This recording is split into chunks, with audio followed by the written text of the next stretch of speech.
Good morning. Welcome to the Rainbow Push Saturday Morning Community Forum. We are excited to bring you this broadcast each and every week. We have so much information to share with you.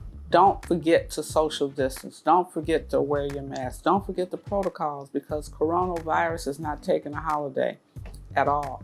And we want to invite you to share a couple of things that are coming up next week. We have a young adult youth town hall hosted by Reverend James Meeks. It's a town hall that you don't want to miss. It's really targeting those who are 40 and under, but those of you who are older like I am, we can watch, we can listen in and get informed and get inspired. Also, on the broadcast this week, we want to share with you some international perspectives on COVID. You also will hear from our students as usual. We'll give you some reflections on where we are, the state of things, and some of the programs that we have. We've been feeding people every day. We're feeding like 7,000 individuals and families every week, Monday through Friday, from Rainbow Push. We've helped to, in partnership with CORE, organization founded by Sean Penn, we are making sure that we have 6 additional testing sites in partnership with the City of Chicago, around the City of Chicago. We're doing what we can, and what we need you to do is to become a part of this movement. We need you to join us. We need you to become a member. We're working hard to change public policy, to encourage and inspire everyone to register and vote this year's election. We are sharing information so that you can remain safe and healthy during this season of COVID-19. And in the meantime, we're celebrating our young people. We're planning to host a graduation celebration in coming weeks. We are hosting an education summit in June that we want you to join and watch with us. We're doing a number of things with small businesses, helping them access the federal stimulus packages. We are working with our faith leaders as we continue to make sure that faith institutions have benefited from the stimulus. We're working with educators to develop a 10-point education agenda so that we can push it through our state legislatures and our Congress. We're doing a lot. We need more of you to volunteer with us. If you want to help us, you can help fuel the movement. You can become a member. We're looking to get 100,000 members, new members this year. You want to be part of that, then just go to rainbowpush.org and join. If you just want to make a contribution, all you have to do is text the word PUSH to 41444. Text PUSH to 41444. We need you, because serving you and pushing for you is what we do absolutely best. Every 10 years, the U.S. Census gives communities across America the chance to get the funding they need. But there's a catch. The money is based on counting an accurate number of residents in each state. The fewer people we count, the less money Illinois gets. Illinois has received nearly $60 billion from the federal government based on numbers from the last census. Every person who doesn't fill out the census means less money for Illinois. That's money we could use for new school programs to help our children thrive and succeed, for building new bridges that would help you travel safely on your morning commute, for paving roads and ensuring more reliable public transportation, and for improving our hospitals and clinics so everyone gets the best health care. In Illinois, we deserve our fair share, and it starts with all of us being counted. Visit my2020census.gov or text 987-987 to learn how you can fill out the census today.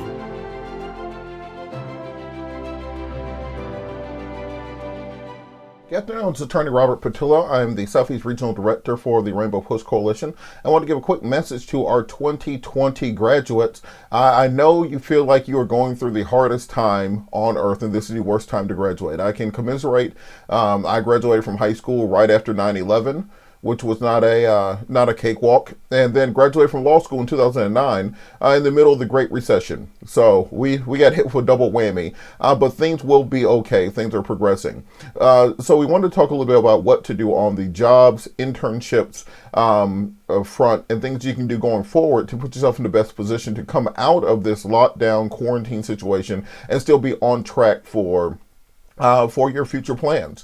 One thing that, to take into consideration with regards to the stimulus programs and the economic programs that have been put in place through the, through the CARES Act, many of these programs did not take into consideration younger people.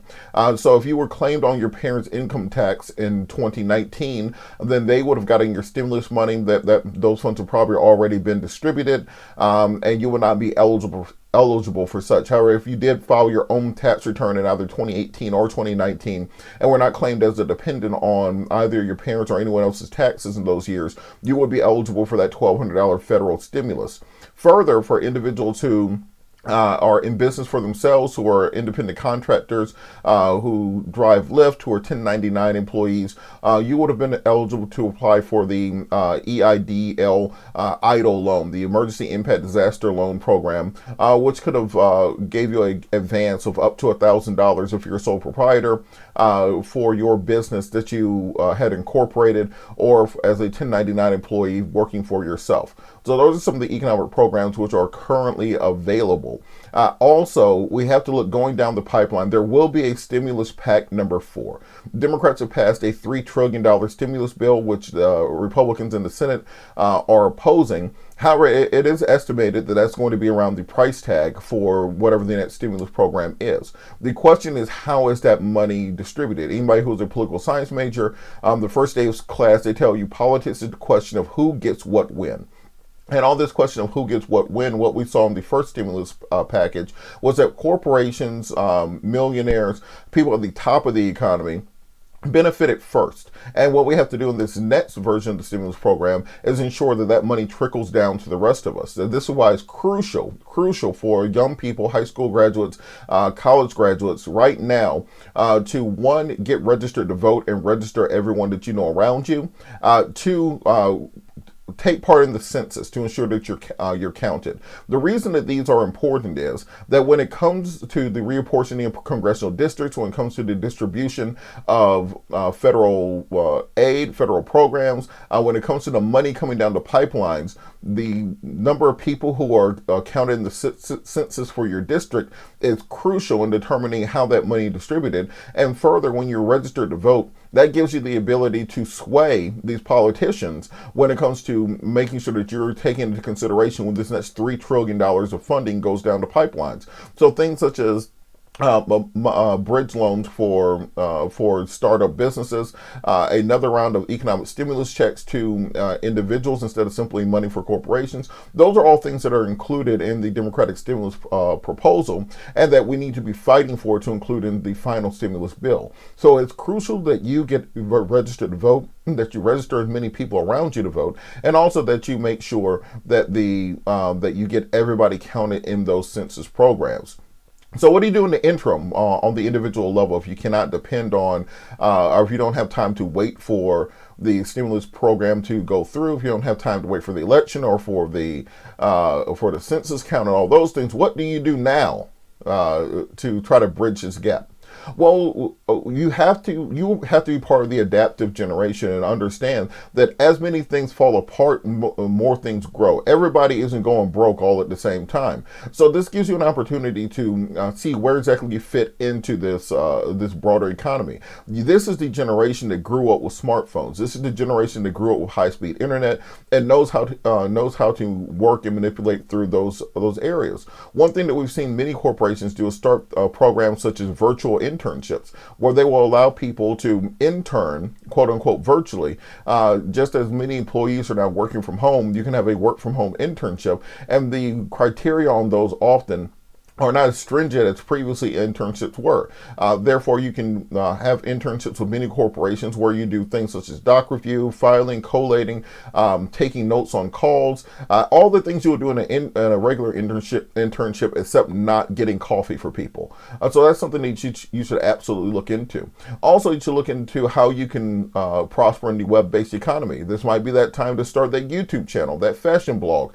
What we've seen is ESPN is now airing esports tournaments. 2K is a real version of sports entertainment, and these things are not going away. We're not just going to all of a sudden click a switch and switch back to the way things were. So find out what you can do with the skills you have, with the network you have, with the technology you have, to really create a niche for yourself right now. There were plenty of millionaires who were made during the Great Recession. There were plenty of billionaires who were made after 9/11. This is your time. This is your generation. This is your opportunity. You are in the best position of anybody to prosper during right now. So we want you to make sure that you work the network that you have. Talk to the people you need to talk to. Build the connections. Build the drive, the desire, the enthusiasm. Register to vote. Make sure you get counted by the census, and we know that your generation will be just fine. If you need to contact me, you can email me, rpatillo@rainbowpush.org, or give me a call, 404-590-5294. Hello, Rainbow Push family. It's Kayla Austin, and through quarantine, I've been making some moves that I wanted to share with everyone. More towards the beginning of quarantine, I was announced as the national spokesperson for the Shoot Films, Not Guns initiative, which is a branch off of the American Youth Film Festival. Film has always been something that I've been interested in. I want to share the stories of Black characters and overall just share the Black experience. Activism has also been a huge part of my life since I was 12. I've been advocating for gun safety, and Rainbow Push in more recent years has helped amplify my voice. So, Shoot Films, Not Guns is an intersection between art and activism that I'm so blessed to be a part of. Now, some more good news is that I was just announced and accepted into the Her Lead Fellowship program, so I am officially a Her Lead Fellow. Her Lead is a program which takes place in New York. They accept 30 young advocates, and their whole mission is to uplift young girls' platforms of advocacy to a global level. I'm so excited to be a part of it, and that's all the good news I wanted to share with you guys. Thanks. Good morning. We are in the midst of a major drive to get more members, more people engaged and involved in Rainbow Push, supporting the programs of Push for Excellence and the Citizenship Education Fund. If you're interested in public policy and you want to help change the policies that impact those incarcerated, change the policies that impact students attending colleges and universities. If you want to be a policymaker, then you need to join Rainbow Push and join by paying your $35 right now. Some of you watch us every week. You listen to us on the radio. You're viewing us in social media. We need you to become a member. It's only $35 a year. If you believe in the scholarships that we give to thousands of students each and every year, we've awarded more than $10 million to scholars year to date. What do you have to do to give and support Push? It's really very simple. You can go to rainbowpush.org if you're on a computer and press donate. Give any amount. Every dollar is important. You want to talk to somebody, call us at 773-256-2775. You can give right now, any denomination that you choose. You can text the word PUSH, P-U-S-H, to 41444. Text on your cell phone. Most of you have a cell phone. Just text PUSH, P-U-S-H, to 41444, and you can give any amount that you feel comfortable giving. Or call us 773-256-2775, or go to rainbowpush.org and just press donate. Wherever you are, you can support us as we keep pushing for you.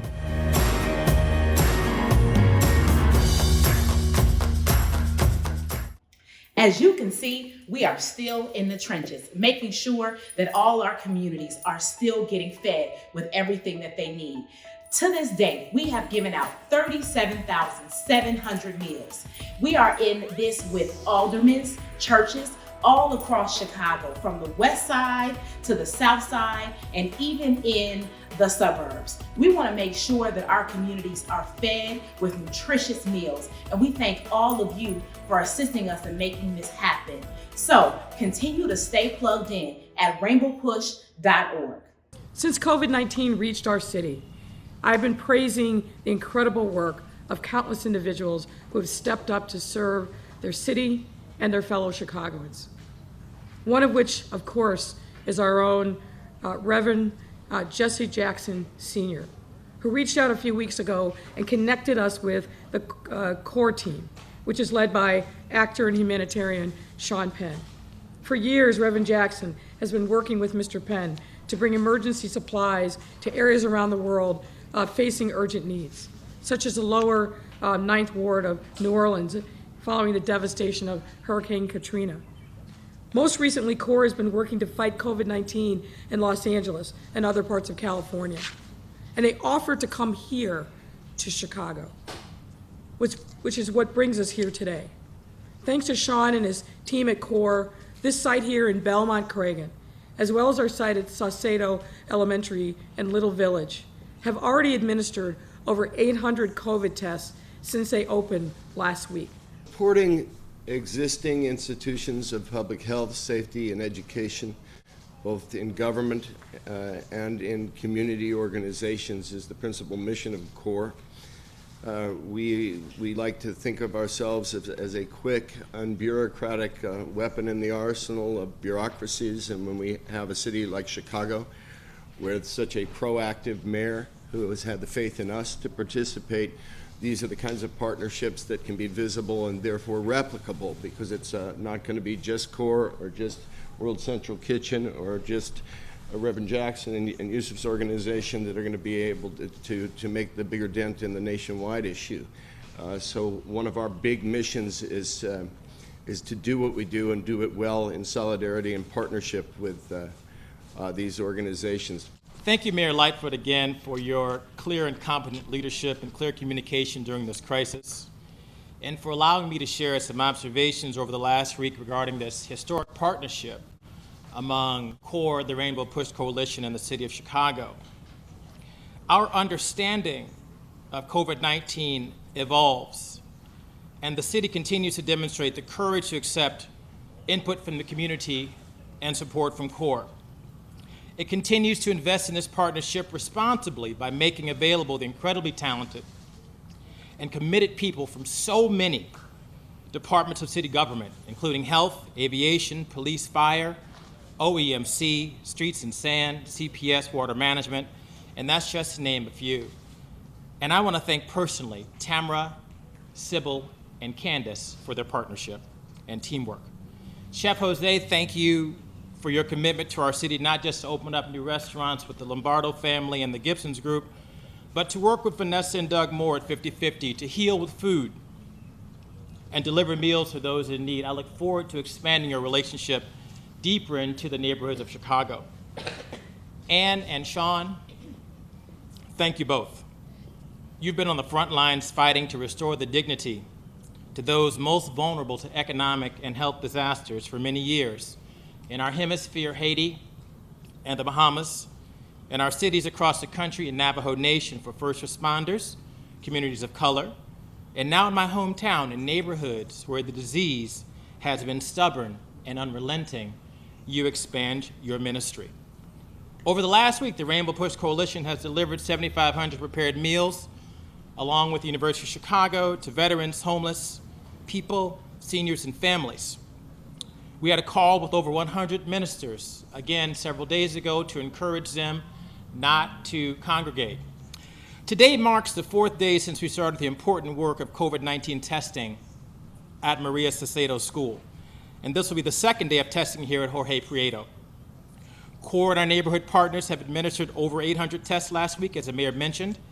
Each site is building capacity with pre-registration to test between 600 and 1,000 people a day.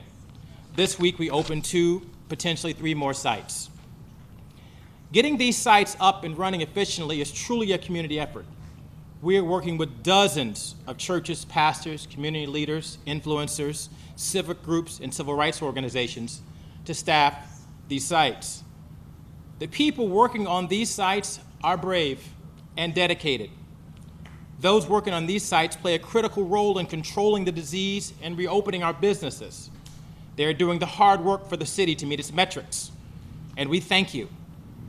I'd like to recognize the extraordinary efforts of Jolene Lozano and her family from Healthy Hood Chicago, as well as Reverend Jeanette Wilson from the Rainbow Push Coalition.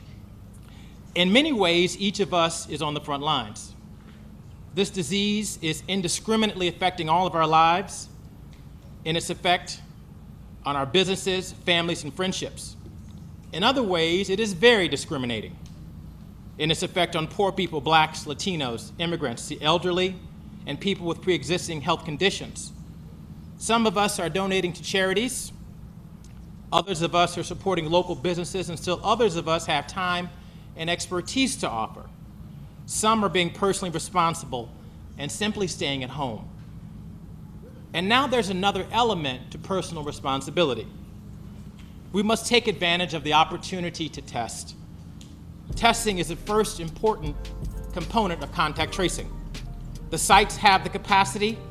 Now please come and do your part. Sign up in advance or drop by, drive up or walk up, get tested. The test is administered free to you, whether you have symptoms or are asymptomatic. Please come.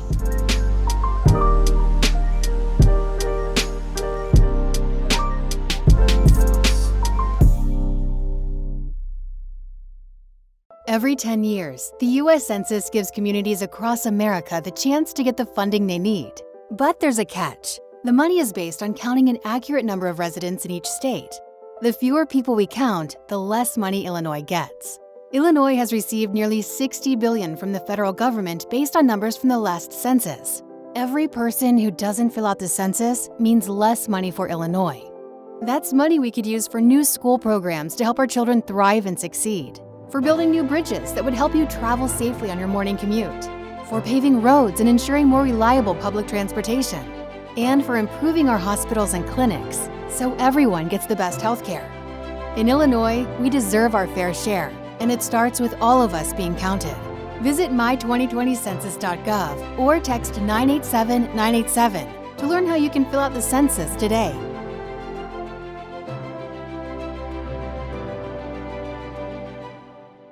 We can't let the coronavirus or nothing else stop us from voting. People waited in lines across Metro Atlanta to vote in person, many in face masks. And voters say keeping safe social distance was important. Did it feel safe to you?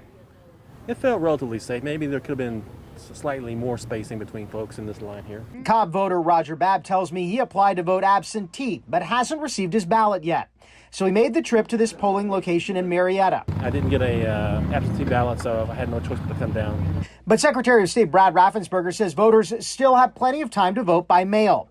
He says about 150,000 Georgians who've applied are still waiting for those ballots, and you have until June 5th to apply for your mail-in ballot. There's still 3 weeks, about a little bit more than 3 weeks left to go, so you have plenty of time to request an absentee ballot. The big reason to vote by mail, to slow the spread of coronavirus. We've learned at least 52 people who worked or voted in Wisconsin's April 7th primary election contracted the disease. There is a risk of infection to the poll workers and the voters if you vote in person. Fulton's election director Richard Barron says it's taking a long time to get those absentee ballots out because his office has been swarmed with requests and the ballots shipped from out of state. We've received more than 4 times the applications that we normally receive in ballots for a presidential election for this election. Barron is also bracing for long lines. Social distancing guidelines mean less machines and people in poll locations. And Fulton says more than 30 of their polling locations will be closed on Election Day. He expects that number even to grow. It seems like each day we're losing, another polling location for Election Day. But in Southwest Atlanta, these voters say long lines won't scare them away. It don't make no difference if it take all night. I'm gonna be right here. We must vote. My name is Momodu Malcolm Jallo, and I'm a member of the Swedish Parliament and the Council of Europe. I was asked recently by my mentor, Reverend Jesse Jackson, to share a few thoughts with you on the COVID-19 pandemic and the concerns regarding the disproportionate impact it is having on people of color when it comes to their livelihoods or loss of livelihoods, when it comes to eviction, when it comes to unemployment, access to health, etc. In Sweden in particular, but as well as the rest of Europe. As of the 18th of May 2020, the total number infected in Sweden was 30,377, and the number of people that were admitted in intensive care was about 1,853, and the total number of deaths was about 3,698 people. Unlike the US, Sweden, unfortunately for people of color, do not collect data disaggregated by race, which makes it difficult to systematically account for the number of Black people or other people of color that have fallen victims of this pandemic. However, in my role as a General Rapporteur against Racism and Intolerance for the Council of Europe Parliamentary Assembly, I am deeply concerned by the information and signal coming from ethnic and racial minorities, not only in Sweden but around Europe. This pandemic-induced health crisis has rapidly ignited an economic crisis with unprecedented consequences for poor and working class people. In Sweden and in many other European countries, people of African descent, other people of color, and the poor and working class suffer disproportionately from underlying and pre-existing health issues proven to have made us more vulnerable to COVID-19 virus. As you may have read in the global media, Sweden has taken a different approach in fighting COVID-19 than most of the other European countries. And this has been a subject of global discussion. Instead of tight lockdowns, the Swedish government and health officials have encouraged citizens to use common sense. We work from home if possible and not gather in crowds over 50. Primary schools are open, as are bars and restaurants, but high schools are closed as they are old enough to carry on their studies from home without requiring their parents, who might be frontliners, to stay at home with them. Whether this system is successful or not is not known yet. It's yet to be known, but hopefully we'll see in the future. However, one thing that is very clear is that COVID-19 crisis is exposing fundamental flaws in our socioeconomic structures, not least the increasing precarity and weakening of workers' rights, the long-standing socioeconomic inequalities and generations of systemic disinvestment in Black people. The best way to address COVID-19 pandemic and its effect on society is to build inclusive societies with a level playing field and sustainable economies that works for everyone and not only the billionaire class.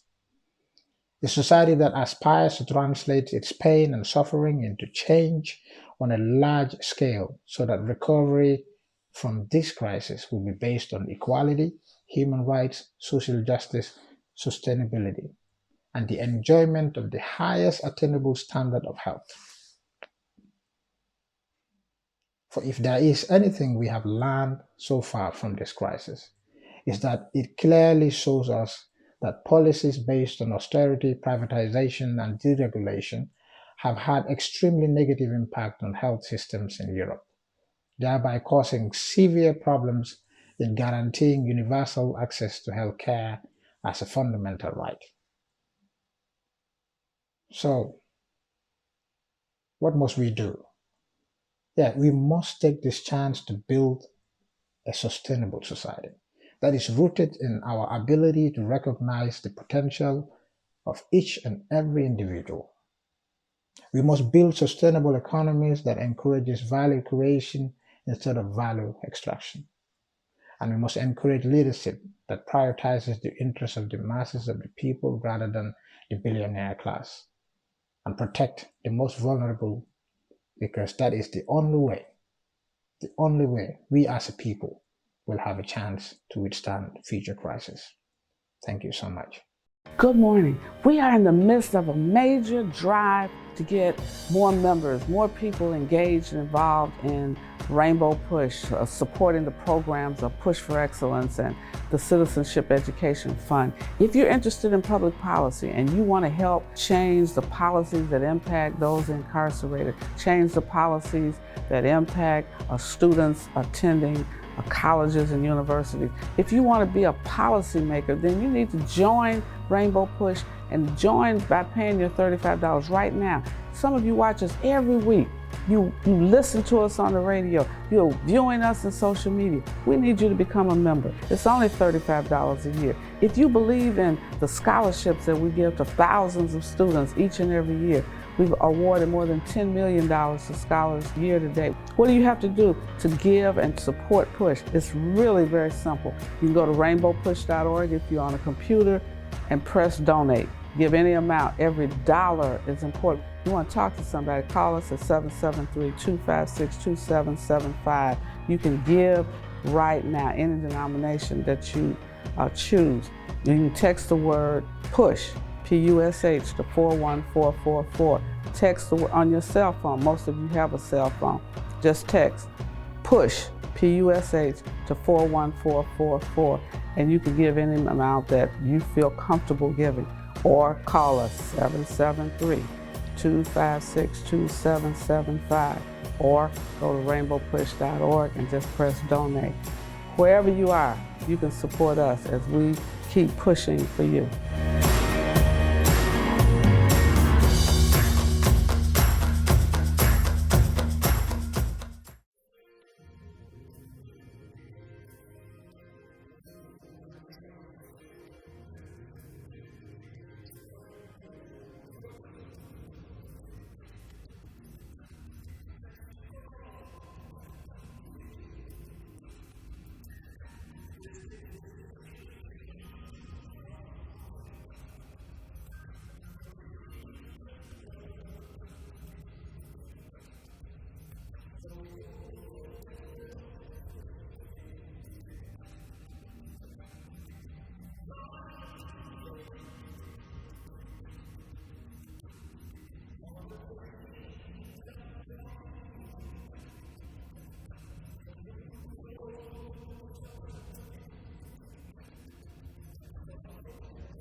And good afternoon, everybody. We're so excited that you have tuned in to the Rainbow Push Community Forum. That's right. This is the Rainbow Push Community Town Hall meeting.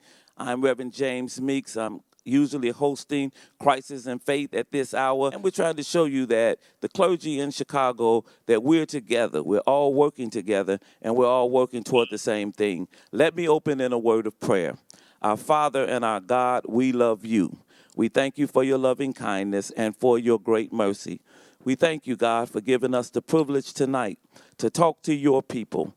We thank you for being able to inform them so that they can make necessary and good decisions. We pray, oh God, that you would keep us all. We know that there's a virus, a pandemic that has swept our land, but thank you for calling us and bringing us together. I pray for Reverend Jackson. I pray that you would be with him, continue to bless him, continue to touch his body, and continue to heal him. Now, God, as we go forth tonight in this town hall meeting, I pray that you would help us to get good information to your people. We worship you in Jesus' name. Amen.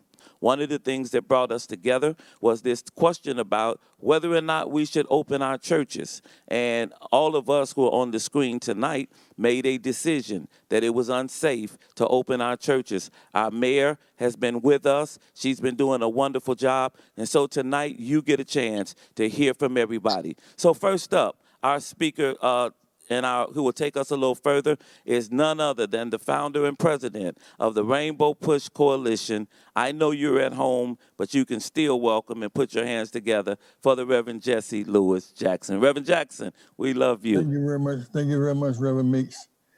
There is a killer disease, it's a pandemic, a killer disease. And our point is whether you are praying or playing, worshiping or working, jealous inmate or jealous worker, it will kill you. And so this virus, it loves crowds, it loves congestion. So please, on the protocols, stay physical distances, low congestion church. Some ministers have tested God, said, well, we're going to have church. And they have died, and the members have died because this disease doesn't have good religion. It's a killer disease. But you know, that was a flood, an epidemic, a pandemic in the biblical time. Yeah. Laker and Noah said it's going to rain and build an ark. And the millennial said, he's an old man, he doesn't talk about, he doesn't have any power.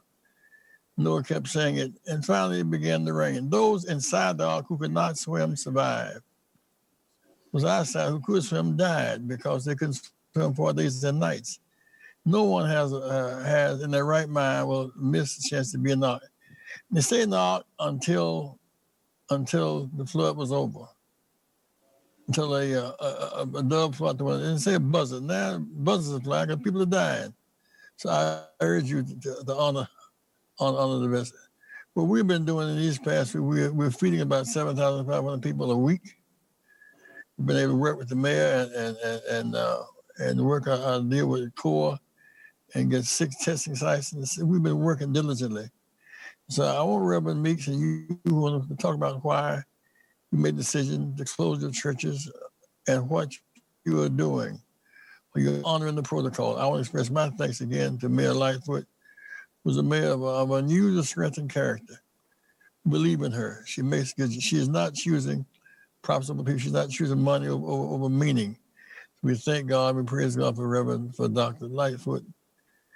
Mayor Lightfoot. Thank you, Reverend, and thank you, Pastor Meeks, for convening this group here during your regular broadcast. We're grateful for the opportunity and grateful for everything that you do, not only for your congregation, but for the entire city of Chicago. And thank all of the faith leaders who have joined us tonight. You are providing important spiritual guidance for your flocks in what really is an unprecedented time. There's so much concern and misery and fear throughout our city. And you know this, the vulnerabilities that we had before COVID, the absence of so many things that are important to vibrant communities, lack of access to healthcare, good quality jobs, good schools, the things that we know are necessary for us to reckon with as a city. All of those vulnerabilities have been exposed and really been brought into incredibly broad relief. And so I think what we have attempted to do and we need to continue to do is accelerate the time frame on which we deal with these seemingly intractable problems, because the times demand swift, sure action on behalf of all of us. What we have tried to do as a city through this time is really answer the call and the needs that we see emanating from all over Chicago. That's why we stood up a $100 million small business resiliency fund. That's why we follow that with a $5 million grant fund for small micro businesses, those neighborhood businesses, 4 employees or less, that were left out of a lot of the funding that was provided by the federal government. That's critically important. We have instituted a number of supports on rent and mortgage relief, because we know that when you don't have a job, when you're uncertain about where your income is coming from, you shouldn't also have the stress of worrying about whether or not you're going to have a house and a home to live in. And more to come on those supports. And we're thankful for Sheriff Dart in instituting a delay in any eviction actions throughout the time of this pandemic. That's critically important. We also want to make sure that people are taking advantage of the resources that are available. I would commend to you our website, chicago.gov/coronavirus. We have updated this on a daily basis.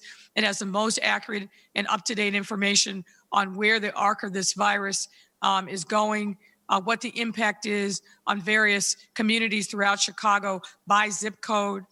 And on a daily basis at 11 a.m. every day, our magnificent Commissioner of Public Health holds a Facebook session where she brings up and reports out on topical issues that are important to all Chicagoans, and then answers viewers' questions. Those 2 resources are steady, credible guides on what's happening with coronavirus across our city, and I hope that you will take advantage of those. Now, Reverend Meek said this at the beginning. This has been a very difficult time, and particularly a difficult time for people of faith across the city because we have not been able to come together and commune with each other in houses of worship. I mentioned this before. I talk to my mother every single day. She's a 91-year-old woman of faith, and part of our daily conversation is around when she will be able to go back to church. She's active and involved. She is a class leader. She's head of the Missionary Society and really a pillar of her church. And her church life is critically important to her health and well-being. And I know that's true of literally millions of Chicagoans. The same is true. But what we also know is that coming together in these times poses risk that we shouldn't be taking. Now, it's my expectation that in early June, we will start to turn the dimmer switch ever so slightly to start to open up our city. And we want to do that in a way that is safe. And we're asking for members of the faith community to help us craft guidance that will support the opening of churches and for rituals that are critically important, whether it's weddings, whether it's bat mitzvahs, whether it's funerals. We want to do it in partnership with members of the faith community and come up with guidance that others can follow. And we look forward to continuing those conversations with you. Thank you, Mayor, for your leadership, and Pastor Meeks, Reverend Jackson, for calling us together. I think that everybody is clear this is difficult times, and I think we all also believe that churches are essential places. But we also have the essential place to use our voice and our leadership for wisdom. And I think from the church community, we got to look at the point of saying this is a tremendous opportunity for us. An opportunity to, I think, to make clear this is when the church can live and see who we really are. I think crisis really come to show us and reveal the faith that we say we were celebrating in our buildings over and over again is real, when we can do it in public. And I think we have to empower our members while we're not meeting in the building, that in fact that we can be the hope proclaimers in our family, with our communities, and our calls, our emails, our Facebooks, and whatever it is we do, whether we go to work or whether we're at home, that I think we have an important role at this time to, at the church, instead of worrying about coming in the building, the church has left the building. It's in the community right now. And I think we have to just come across real strongly to say that the church is not closed. The building's closed. And yes, we want to get back in the building and experience fellowship. That's important. But church is not closed. Church is out there doing what we do every day. And we now empower our members to kind of be, this is the faith we've been celebrating. This is the faith we've been sharing. Let's show the world that it's real. Let's manifest it now. Let's live it out in public. And let's be the witnesses to this, to say we can go without the building if we have to, as long as we still have our faith and our church. And it's time for, I think, the church to really show itself and work now with people like Dr. Madison to say, how do we work on coming out of this? I don't want to go back to normal. Normal was bad and evil and injustice. Let's say help develop what we can do coming out of this to make sure that the church has a voice in creating communities of equality. Several thousand pastors, because of Reverend Todd Yeary, who is a pastor in Baltimore, blessed to have a PhD and a law degree, very smart guy, but committed to the proposition. And he has guided our churches to get this stimulus money. Some don't have it, you deserve your stimulus money, get it. You also have to fashion this medical manifesto because we found people that would not go to University of Chicago. So we in the community with the Crow and the city. So Mr. Reverend Year, I think he's on the phone, would say something about what we're doing right now relative to this with pastors around the country. Fantastic. Reverend Yuri, you on with us? Pastor Meeks, good evening to you, Madam Mayor, to Reverend Jackson, and all of my colleagues in the faith. Chicago's near and dear to me. I was ordained twice at Grant Memorial AME Church and then at Coppet. And so I stand in solidarity with all of you as we continue to collectively fight against the onslaught from the COVID-19 virus. There are a couple of things that I would say that hopefully help us not get coerced into trying to open too quickly. And a lot of that is the economic challenges that are tied to continuing to operate our ministries, particularly the CARES Act provided for the Paycheck Protection Program that allows us to do some things without having to make a monetary decision around operating our churches.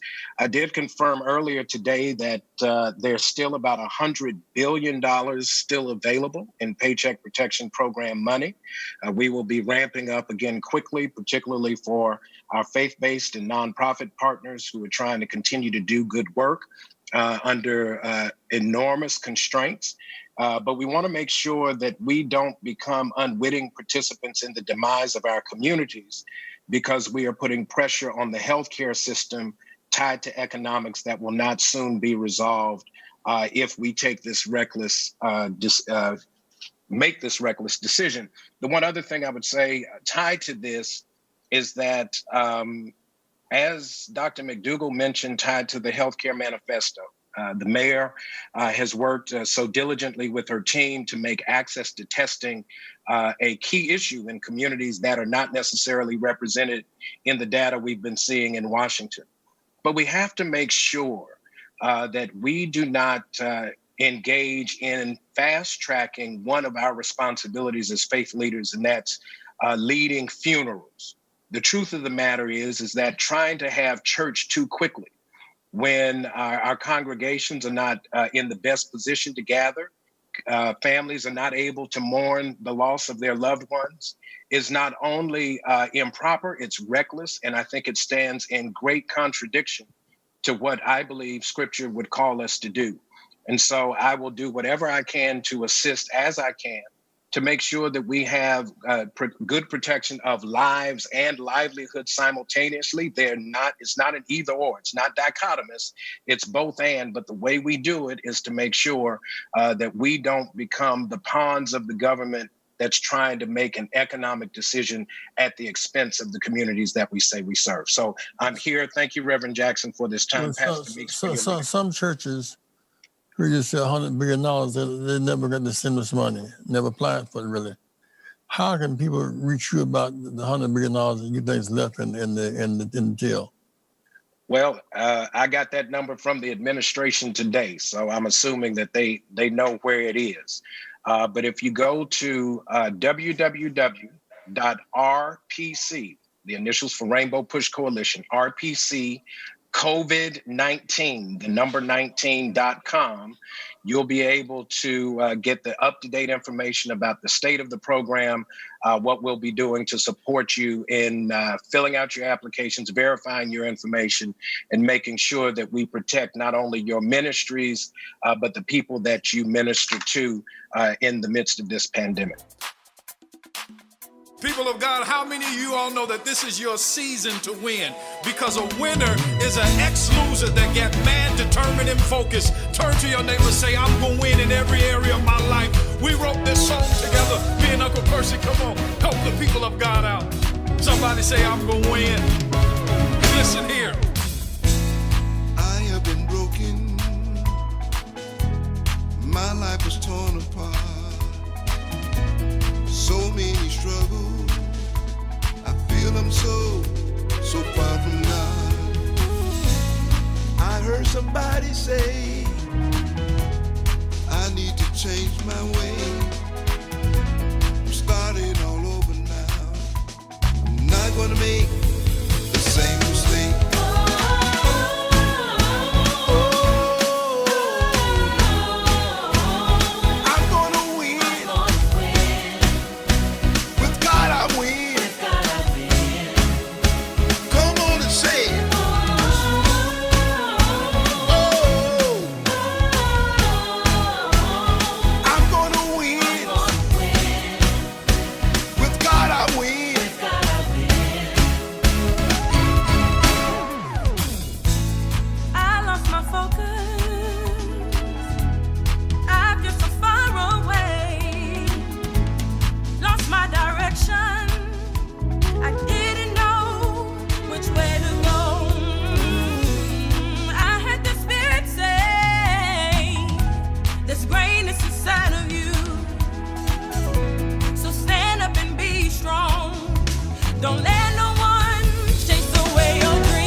Dr. Kim, I went to jail with a group of 7 students, July 17, 1960, almost 60 years ago.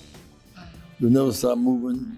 I lost a few of jail cells and death. We never stopped moving. I thought it was time to write some of it down so the older generation can learn how we did and what we did and how global it was. Whether speaking about Mandela in South Africa, India, Qatar, Gandhi in India, here at home.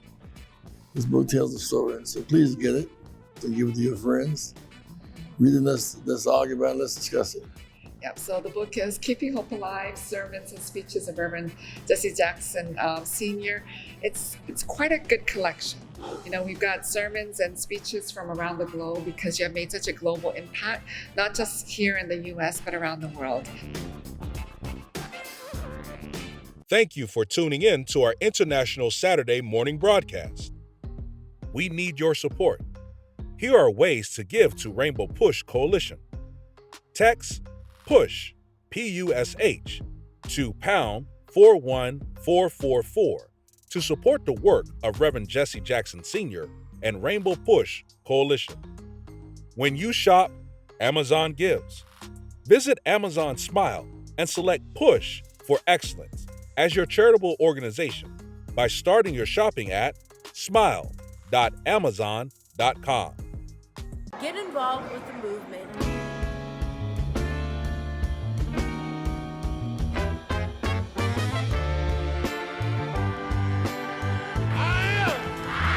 Somebody. I may be poor, but I am somebody. Join the movement. If you're not a member, become a member. I am somebody. Fighting the most important battles for freedom and justice for all. You made us change. Oh, trying to bring closer. Join Rainbow Push. But you're not pushing me away. Join the movement.